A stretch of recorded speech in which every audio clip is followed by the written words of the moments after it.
فیصلے تو روز ہی آتے تھے. ایک عجیب فیصلہ آیا, ایک عجیب مسئلہ آیا. لڑکی تھی کنواری, الزام عدالت نے لگا دیا کہ اس کے شکم میں بچہ ہے. وہ کہتی میں پاکیزہ اور طاہر, لیکن آثار سارے موجود, فیصلہ ہو تو کیسے ہو. میں ہمیشہ مولا کے ساتھ ہوتا, ہر لڑائی میں ساتھ ہوتا. میرے مولا نے بہت سی لڑائیاں لڑی. خیبر کے بعد جب حاکم غشام سے لڑائی ہوئی تو دولت مند بادشاہ تھا,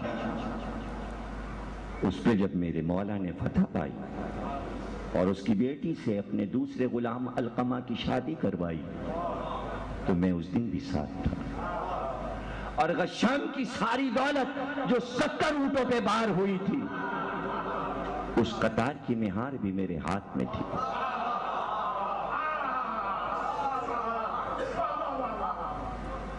اور شاید تم نے یہ واقعہ سنا ہو کہ 70 اونٹوں کی قطار میرے مولا نے ایک فقیر کو دے دی. وہ اندھا تھا, وہ اندھا تھا, اس کو میں نے رسی کا ٹکڑا دے دیا اور میں دور بھاگ گیا. تو فقیر کہنے لگا علی کا غلام مذاق کرتا ہے. میں نے روٹی مانگی, مجھے سانپ پکڑا دیا. سانپ تشبیہ ہے دولت کے لیے. لوگوں نے کہا بھائی 70 اونٹوں پر دولت ملی ہے تجھے, یہ اونٹوں کی مہار ہے, سانپ نہیں. کہنا ایسی دولت کس کام کی, میں اندھا جسے میں دیکھ نہ سکوں. کاش آنکھیں ہوتی تو اس دولت کو دیکھتا. کمبر کہتے ہیں میں تو دور بھاگ گیا تھا, میں نے دیکھا علی فقیر کے قریب آئے اور میرے مولا نے اس فقیر کی آنکھ پہ ہاتھ پھیرا, اس کی آنکھیں روشن ہوئی. علی نے کہا دولت دیکھ, دولت دیکھ. جیسے ہی اس فقیر نے دولت کو دیکھا کہا اب آنکھوں سے بڑھ کے کون سی دولت ہے, مجھے یہ نہیں, مجھے نہیں چاہیے. میں نے دنیا دیکھ لی جو کبھی نہیں دیکھ سکتا تھا, تو اب یہ دولت کس کام کی.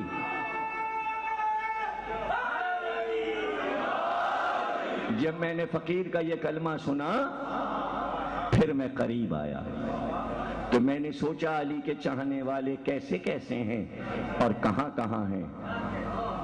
تم کیا سمجھے, ہم آتے بھلا آج تمہیں اپنی کہانی سنانے, جب ہمیں پتا چلا کہ انچولی میں ہمارے جیسے بھی بیٹھے ہوئے ہیں تبھی تو ہم آئے ہیں. زبان ضمیر اختر کی ہے, کہانی تو قمبر کی ہے.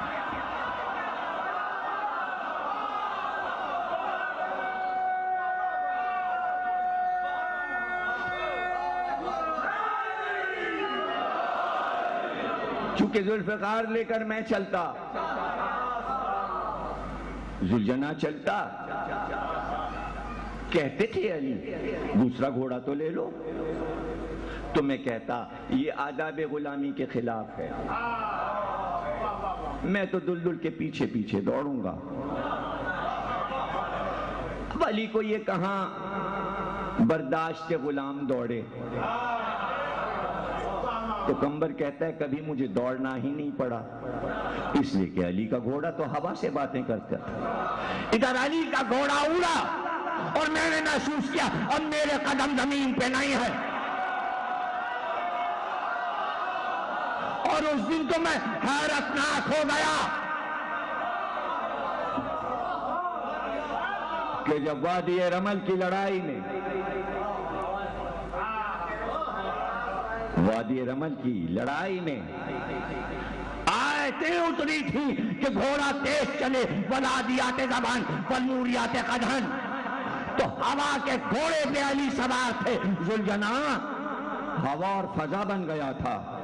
تو میں نے کہا مولا مجھے نہیں لے جائیں گے، تو کہا رکاب تو تھام لے، آنکھیں بند کر۔ میں نے آنکھیں بند کیا، اب جو آنکھ کھلی تو میں وادی یابس میں تھا۔ کہاں ایسا آقا کسی کو ملا؟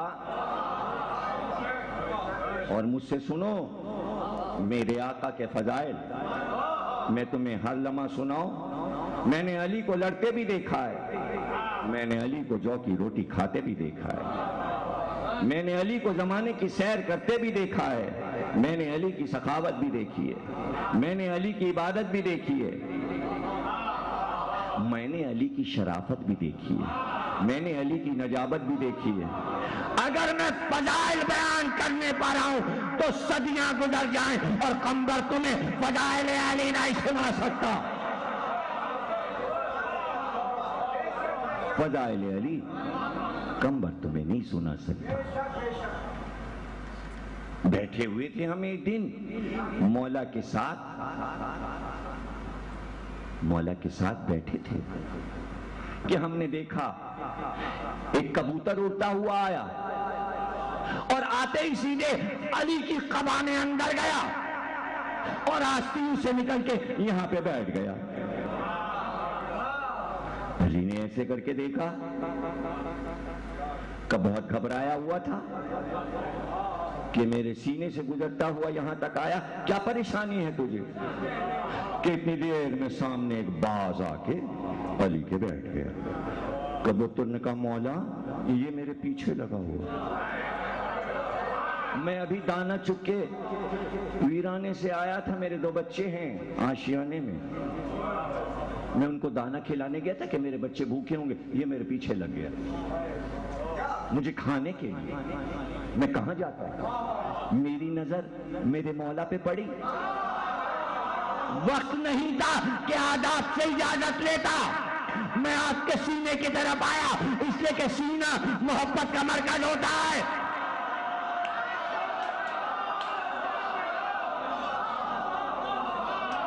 میں آپ کے سینے سے لپٹا پہلے، پھر میں آستین تک آیا۔ آستین تک اس لیے آیا کہ زمانے کو بتاؤں کہ آستین کے کچھ لوگ اور بھی ہوتے ہیں۔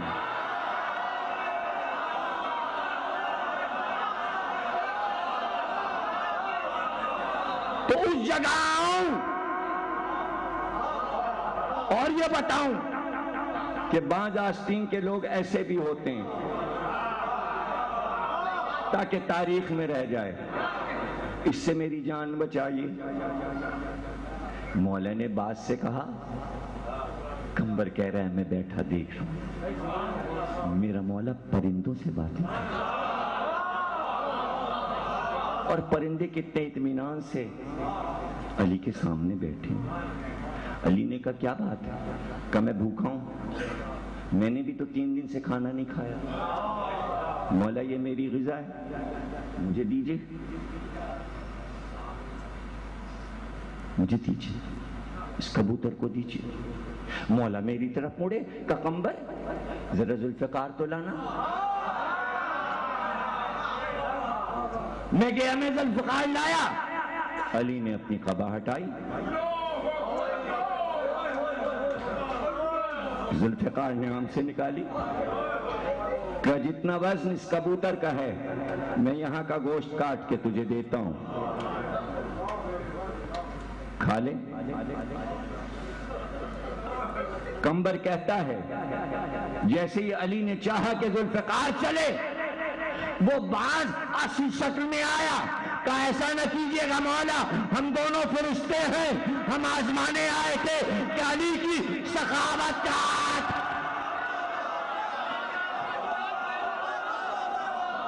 یہ کہہ کے دونوں فرشتے چلے۔ ہاں، قمبر نے اپنی آنکھوں سے ملائکہ کو دیکھا ہے پرندوں کی شکل میں آتے ہوئے۔ کس نے نہیں علی کی عظمتوں کو آزمایا؟ یوں فضائل واضح ہوئے ہیں، یوں فضائل واضح ہوئے ہیں، میں نے جو باتیں دیکھی ہیں مولا کی عجیب و غریب، جس کی وجہ سے ان کو مظہر العجائب کہتے ہیں، اگر تمہیں وہ عجائب سناؤں تو تم حیران رہ جاؤ۔ تم نے تو بس یہی سنا کہ علی نے ذوالفقار نکالی اور میدان فتح ہو گیا۔ میرے بھائیوں، میں نے تو یہ دیکھا کہ ذوالفقار نے عام سے نہیں نکلی اور فیصلے ہو گئے۔ ایسا کہاں ہوتا ہے؟ میرا مولا عدالت لگا کے بیٹھتا، اور آج زمانے میں جو اخباروں میں عادل مشہور ہیں وہ ادب سے آ کے میرے مولا کے سامنے بیٹھتے تھے اور کہتے تھے یہ فیصلہ تو آپ ہی کیجئے۔ اور جب میرا مولا فیصلہ کر دیتا تو وہ وہاں کی مٹی اٹھا کے اپنے سر پہ ڈال کے کہتے، اگر مولا اگر آپ نہ ہوتے تو میں ہلاک ہو گیا تھا، میں ان کے چہرے پہچانتا ہوں۔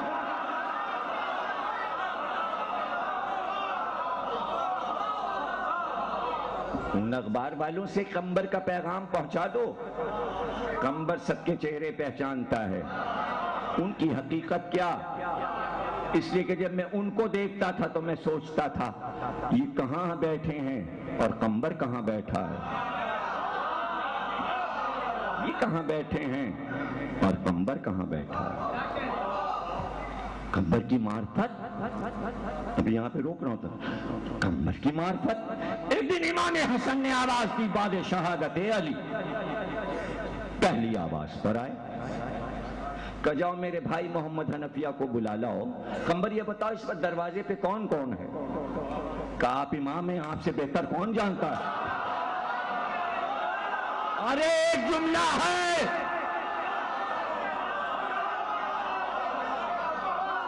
حسن نے قمبر کو آزمایا، معرفت کا جواب پایا۔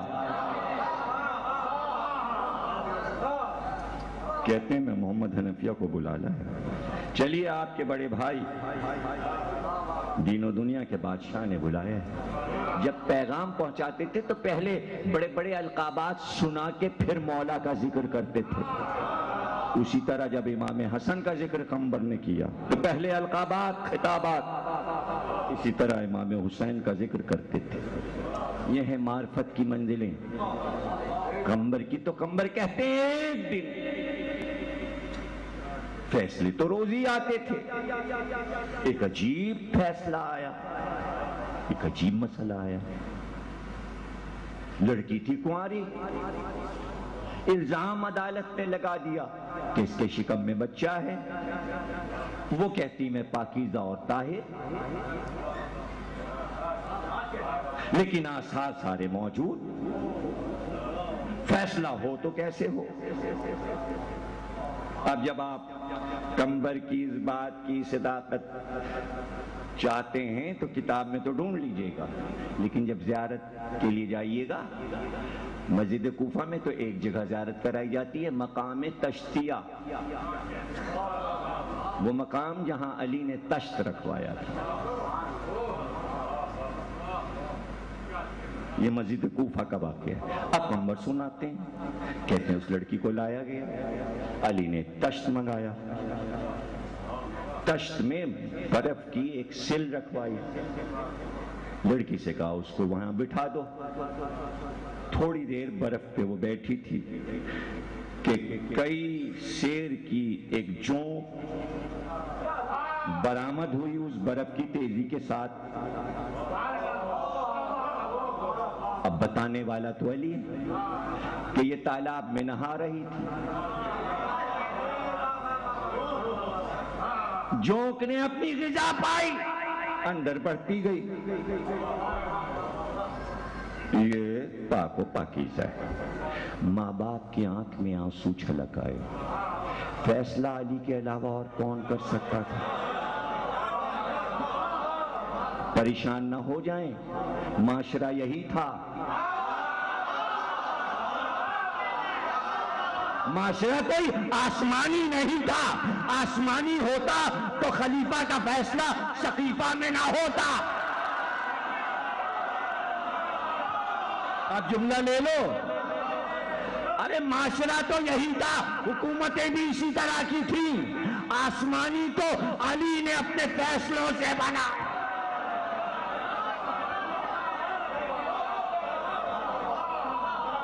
اپنے فیصلوں سے.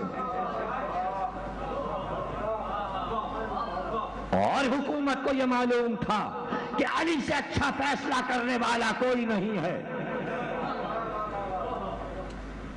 لیکن کبھی علی نے یہ دعویٰ نہیں کیا میں جسٹس ہوں.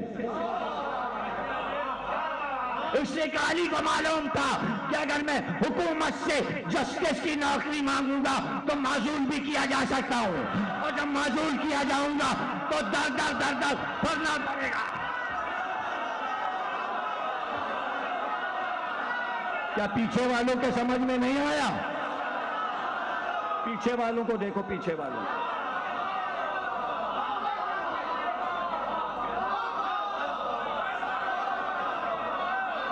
علی وہ جسٹس ہے, جملہ لے لو, علی وہ جسٹس ہے کہ آج جسٹس حکومت کے آگے ہاتھ جوڑ رہا ہے. علی وہ جسٹس ہے کہ حکومت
جسٹس نے یہ کہا عوام سے کہ صدر کو ہٹاؤ ورنہ میں ہلاک ہو رہا ہوں. وہاں کے صدر نے علی سے کہا کہ اگر تم نہ ہوئے تو میں ہلاک.